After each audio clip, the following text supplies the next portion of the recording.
Aujourd'hui, j'ai rendez-vous avec Karine Bressan. Karine qui est docteur en neurosciences. Et on a rendez-vous sur le pont Saint-Pierre qui enjambe la Garonne et qui est fermé en cette période de l'année. Il est très accueillant, il est décoré pour les piétons, il est aménagé pour les cyclistes. Et il y a pas mal de monde qui le fréquente malgré cette belle journée pluvieuse. Ah, je vois Karine qui arrive. Bonjour Karine, merci d'avoir accepté le rendez-vous sur ce pont qui enjambe la Garonne. Ravie d'être là, merci beaucoup de la proposition. Karine, tu es docteur en neurosciences? Oui, c'est ça, effectivement, c'est ma formation initiale. Après, j'ai un peu dérivé depuis, mais je m'intéresse beaucoup à la pédagogie aujourd'hui. Alors moi aussi, nous aussi d'ailleurs, les auditeurs aussi. D'abord, les neurosciences, c'est quoi? Alors les neurosciences, vraiment dans leur ensemble, ce sont toutes les sciences qui étudient le fonctionnement du système nerveux. Donc le système nerveux, c'est le cerveau, mais pas que, c'est tous les nerfs, tout le système qui est raccordé finalement au cerveau. Et ça va de l'échelle moléculaire jusqu'à une échelle plus macro avec l'imagerie. Et puis il y a même des neurosciences qu'on appelle computationnelles, liées au système informatique. Donc voilà, c'est très vaste en fait. Finalement, quand on s'intéresse à tout ce qui est pédagogie, relation aux autres, toutes les interrelations qu'on peut avoir, là on est plus dans les neurosciences cognitives qui justement s'intéressent au fonctionnement de la pensée, de la réflexion, de la prise de décision, etc. Donc on est plus dans ce champ-là. Alors, en quoi s'intéresser aux neurosciences, c'est aussi s'intéresser à sa façon d'apprendre? Grâce à tous les progrès techniques, je dirais, notamment l'imagerie cérébrale, aujourd'hui on est capable de voir le cerveau en direct, en train de fonctionner. Donc ça nous permet de vraiment rentrer dans les mécanismes assez fins, et notamment comment notre cerveau apprend. Et c'est vrai que là-dessus, on a pu vraiment comprendre vraiment le mécanisme fin de l'apprentissage et du coup d'en déduire comment on peut le faciliter, pourquoi il est bloqué, etc. Ah, intéressant. Et alors, comment apprend-on les secrets des apprentissages? Alors déjà, le mécanisme de base physiologique, c'est la plasticité synaptique, c'est-à-dire la capacité qu'ont deux neurones, qui sont les principales cellules du cerveau, en tout cas celles auxquelles on s'intéresse beaucoup, qui vont avoir la capacité de renforcer leurs liens. Finalement, c'est un peu comme là, nous, on se parle, et si on se parle tous les jours, on renforce un lien, et finalement, on se connaît, donc on a plus de facilité à communiquer ensemble. C'est un peu pareil pour les neurones, grâce donc à cette plasticité synaptique.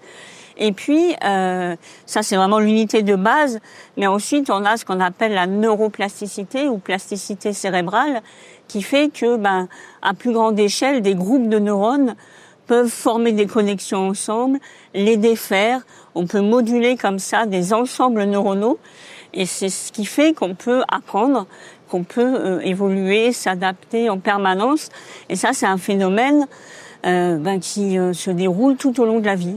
Donc du moment de la naissance jusqu'à la fin de la vie, on peut moduler en fait les connexions de son cerveau. Donc plus on apprend, plus on sait apprendre. Et mieux on sait apprendre. C'est sûr que c'est un peu ça, parce que de toute façon le cerveau de manière générale, plus on l'utilise, mieux il fonctionne. Donc effectivement, plus on apprend, plus on entretient cette capacité de neuroplasticité, donc plus on est à même d'apprendre plus facilement. Effectivement, c'est un cercle vertueux. Alors là, il y a pas mal de monde qui passe sur le pont, qui se rend à l'école pour certains, contents, d'autres au boulot. Chacun a son petit objectif et sa motivation, ou pas. Alors, je trouve que c'était pas mal d'être sur ce pont parce qu'à cette époque de l'année, il est décoré, il est réservé aux piétons, aux cyclistes. Et un peu comme une métaphore de l'apprentissage où il y a des chemins au sol qui ne sont pas uniformes Il y en a qui sont larges, d'autres avec des belles couleurs, d'autres qui sont plus étroits. Et on voit comme ça les enfants qui prennent chacun leur chemin sur ces lignes. Et alors, qu'est-ce que nous ont révélé les neurosciences par rapport à l'apprentissage? Donc déjà de comprendre ce mécanisme, donc c'est un entraînement aussi l'apprentissage. Ça demande un effort. Effectivement, j'aime bien la métaphore des chemins parce que c'est ça, c'est de tracer des chemins dans son cerveau. Mais on a pu mettre en évidence des piliers, c'est-à-dire vraiment des incontournables pour apprendre. Donc notamment, il y a Stanislas Dehaene qui en a défini 4 dans un premier temps, donc qui sont l'attention. Effectivement, sans attention, on ne peut pas apprendre.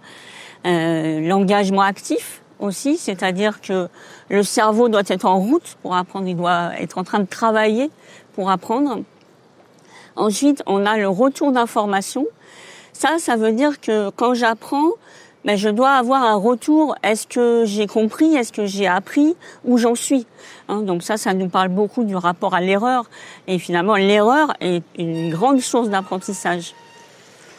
Et puis, le dernier pilier qu'a défini Stanislas Dehaene, c'était la consolidation. Ça, c'est la mémorisation. C'est pour se dire, mon chemin, je l'emprunte pas qu'une seule fois, je l'ai tracé profondément.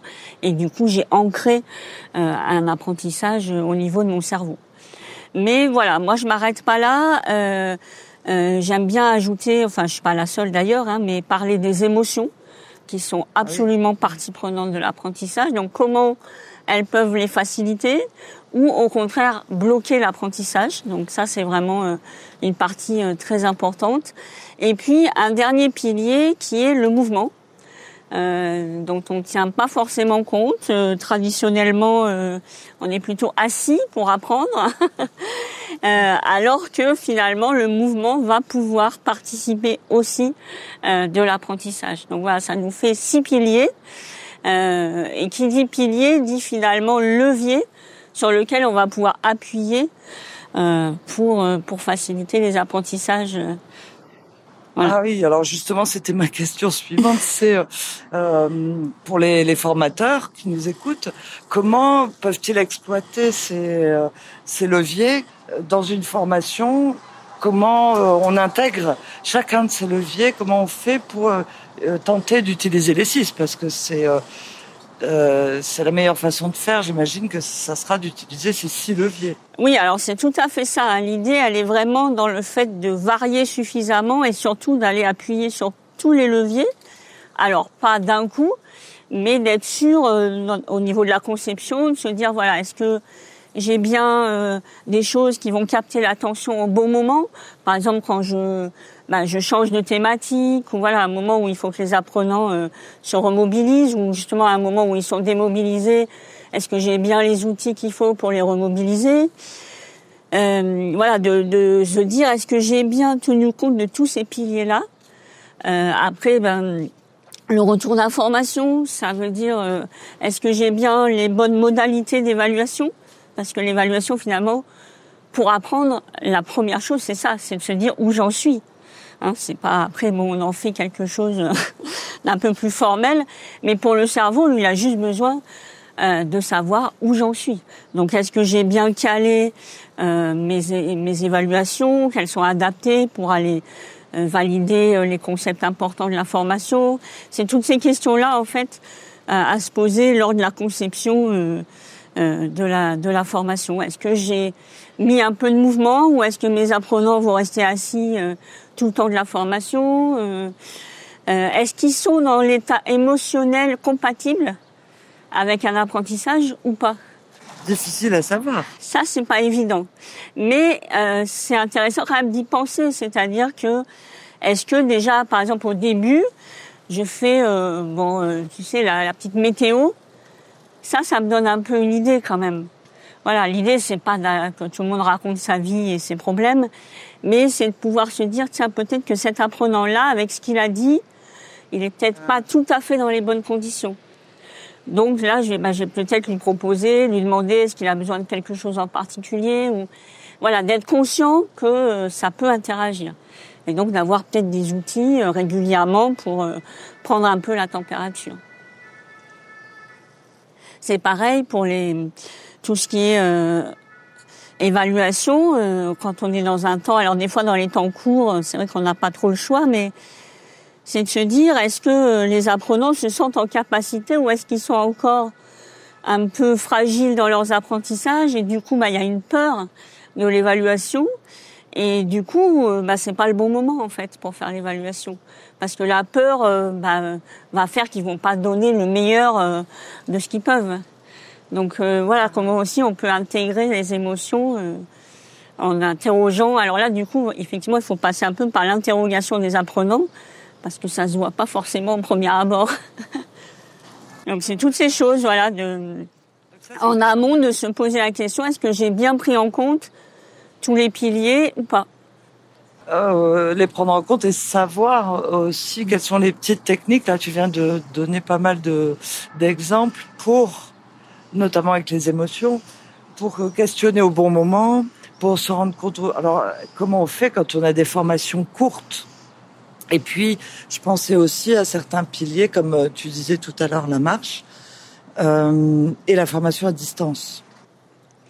Alors, la formation à distance, c'est vrai que j'allais dire, là, on monte d'un cran parce que on n'a pas les apprenants sous la main, donc il faut arriver à anticiper suffisamment les séquences, etc.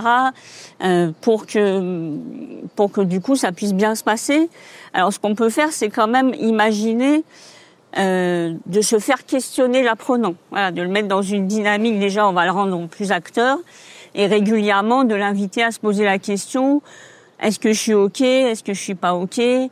Voilà, peut-être une sorte d'éducation en fait à ce que l'apprenant ait une réflexion sur son apprentissage. Parce que effectivement, on n'est pas en direct avec lui pour pouvoir valider ou pas tout ça, quoi. Mais c'est vrai que je dirais que c'est un peu le plus difficile en fait, parce que bon, comme on a quand même un grand sens de l'empathie, quand on est en direct, il y a quand même des choses qui passent.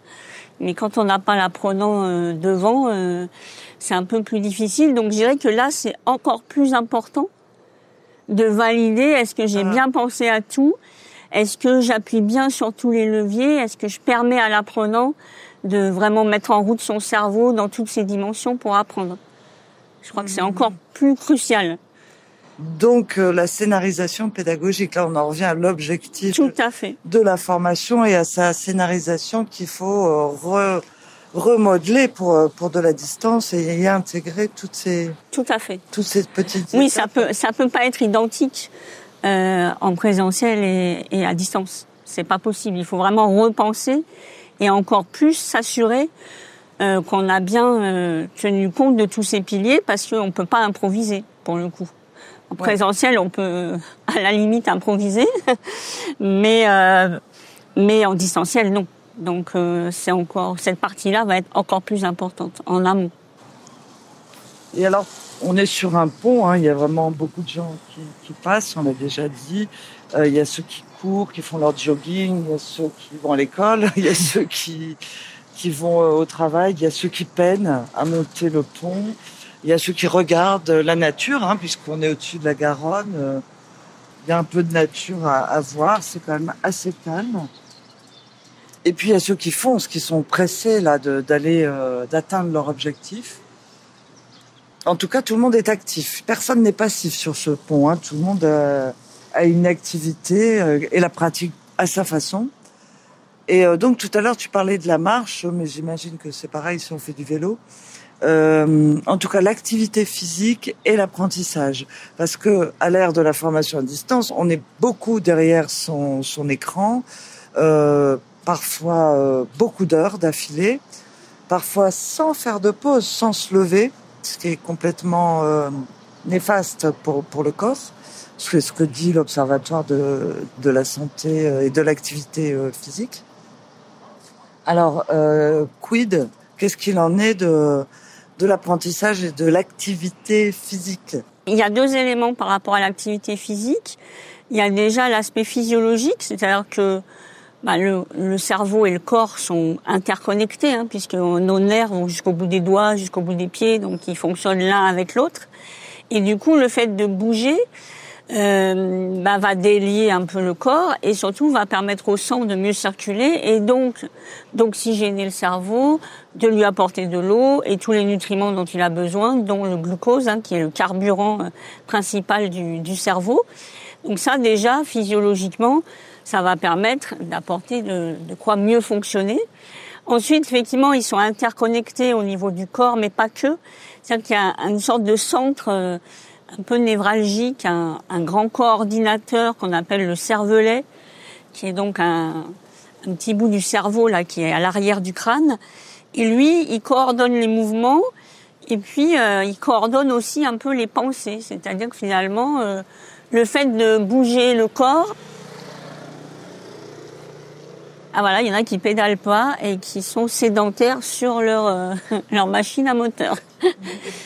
Et du coup, ça fait bouger aussi sa manière de penser. Et ça, c'est vrai que finalement, les grands philosophes grecs l'avaient compris depuis longtemps, puisqu'ils enseignaient en marchant, justement, pour faciliter cette réflexion. Donc voilà, ça amène à la fois cet effet physiologique et cet effet aussi de distanciation et de facilitation de la pensée et aussi marcher. Là, il a été montré que ça facilite l'aspect créativité. Et la créativité va intervenir dans l'apprentissage parce que à un moment, si je suis bloquée, comment je fais, comment je trouve ma manière d'appréhender l'apprentissage, etc. Donc tout ça va faciliter. Et puis là, tu parlais de, effectivement, quand on est devant l'ordinateur, alors là, c'est pire parce que souvent il n'y a même pas de pause et notre cerveau a absolument besoin de pause, mais de vraies pauses. C'est-à-dire, qu'est-ce que c'est qu'une vraie pause? C'est une vraie pause, c'est pas je passe de mon écran d'ordinateur à mon écran de smartphone, c'est justement je lâche tout.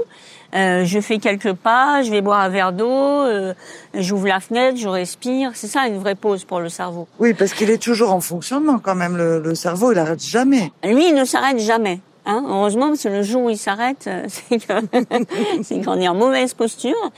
Mais il a besoin de fonctionner sous différents modes. Et le mode d'apprentissage est un mode qu'on va appeler concentré. C'est-à-dire qu'on est focus sur quelque chose, on consomme pas mal d'énergie. Le cerveau est un gros consommateur d'énergie.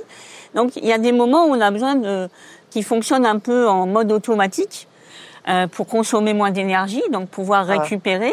Et puis aussi ça favorise un mode qu'on appelle le mode diffus, où le cerveau, lui, il va faire des liens, il va faire des choses qu'on ne fait pas quand on est concentré. Et ça va nous aider des fois à aller chercher, par exemple, dans notre mémoire, à faire du lien, à être plus créatif, etc. Donc on va favoriser aussi un autre mode de fonctionnement du cerveau qui va être favorable à l'apprentissage.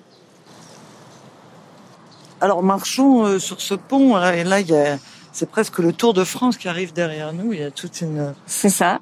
Une kyrielle de vélos. Malgré la pluie, il y a quand même beaucoup de monde qui pédale. Ils prennent soin de leur cerveau, c'est pas mal d'aller travailler en vélo. Ça démarre pour la journée. Mais il faut aussi tenir compte, on le sait bien en tant que formateur, que chaque apprenant n'appréhende pas l'apprentissage de la même manière. Parce qu'il y a cet aspect, on va dire, comportemental, et aussi parce que chaque apprenant a des chemins différents dans son cerveau, donc il va pas passer par les mêmes pour apprendre aussi. Donc ça, c'est important aussi d'avoir cette notion de diversité des cerveaux, et ça, c'est toutes les approches comportementales qui peuvent nous permettre d'avoir une idée un peu de comment sont câblés les cerveaux de nos apprenants. Et là, justement, on marche sur des chemins en couleur. Et moi, j'aime bien utiliser la méthode DISC et la relier à l'apprentissage pour, se dire, il y a différents types d'apprenants qui ont des besoins différents et comment j'en tiens compte aussi dans la conception de mon scénario pédagogique. Ça, c'est ce qu'on a beaucoup développé avec ma collègue, Marie Legrand, dans notre ouvrage. Là, la deuxième édition vient de sortir, donc qui s'appelle « Apprendre à réussir ». À chacun son chemin, justement. Tu vois, on reboucle sur l'aspect marche. pour tenir compte de cette diversité. Donc peut-être on peut conclure là-dessus sur cet aspect de diversité, que ça soit dans les modalités, dans les approches, mais aussi dans les façons de faire qui vont peut-être s'adapter plus ou moins à un certain type d'apprenants. Donc la solution, c'est de proposer une diversité au sein de sa formation pour que chaque apprenant, à un moment ou à un autre, voilà, on rentre par la porte qu'il préfère. C'est une histoire de préférence, hein. Tout le monde peut apprendre, mais voilà, quand on commence par ce qu'on préfère, on réussit mieux. Donc ça encourage et ça lance une boucle vertueuse. Et d'autant plus si on a des apprenants qui sont un peu bloqués. Par exemple, qui se disent, moi, je sais pas trop apprendre, je suis pas très bon. Oui. Bref, tout ça. Qui ont un passif. Voilà, qui ont un passif déjà avec l'apprentissage. Ouais. Donc eux, si on rentre pas par la porte, la bonne porte, ils restent un peu coincés. Donc voilà, je pense que diversité, c'est le mot. Après, je pense que vraiment, qu'on soit formateur, qu'on soit enseignant, la première chose, c'est d'être absolument convaincu que le cerveau est une machine extraordinaire, que c'est une machine à apprendre, que tous les cerveaux peuvent apprendre. Ça, je crois que c'est une conviction grande à avoir, parce que si le formateur n'est pas convaincu, ça va être quand même difficile de convaincre les apprenants. Donc ça, c'est vraiment... voilà, c'est une machine à apprendre. Notre cerveau adore apprendre de manière naturelle. Après, des fois, il s'est bloqué, mais si on arrive à réouvrir la porte, c'est fantastique. C'est magique. Donc, variété des tâches d'apprentissage finalement, et aussi des ressources qui sont proposées aux apprenants pour effectuer leurs tâches d'apprentissage ou pour consolider leurs apprentissages. Tout à fait, tout à fait. Et c'est là où peut-être le distanciel nous offre une possibilité peut-être de choix. C'est-à-dire qu'on peut, par exemple, alors nous dans la méthode 10, on a 4 grands types, on va peut-être proposer des activités sous 4 formes, et l'apprenant va avoir le choix. C'est plus facile parce qu'en présentiel, on ne peut pas à chaque activité proposer 4 manières. C'est trop lourd dans un groupe. Mais en distanciel, ça nous permet peut-être ça. Et du coup, l'apprenant va aller vers ce qui l'attire, là où il se sent à l'aise. Et du coup, on va en plus jouer sur quand même le levier dont on n'a pas parlé, mais qui est primordial et qui vient avant tout, c'est la motivation. Oui. Parce que s'il n'y a aucune motivation, on peut lever tous les leviers qu'on veut, ça va pas être très performant. Donc ce choix, finalement, va être important. Et du coup, d'amener aussi l'apprenant sur une réflexion, ce qu'on appelle la métacognition. Comment j'apprends? Comment j'aime apprendre?